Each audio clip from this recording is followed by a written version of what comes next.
মা লক্ষ্মীর জন্য এবারে একটি কাঠের বাক্স আনিয়েছি।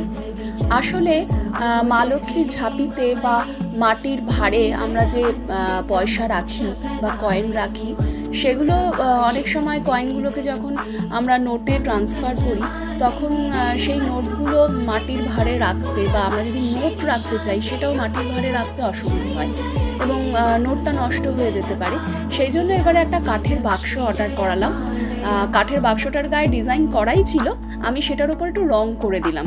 ওটা কাঠের কালার ছিল, আমি সেটাকে একটু রং করে দিলাম যাতে খুব সুন্দর লাগে এবং টাকাগুলো বা নোটগুলো রাখতে যাতে খুব সুবিধে হয়, সেই জন্য আনালাম। আপনারা দেখুন কেমন লাগছে।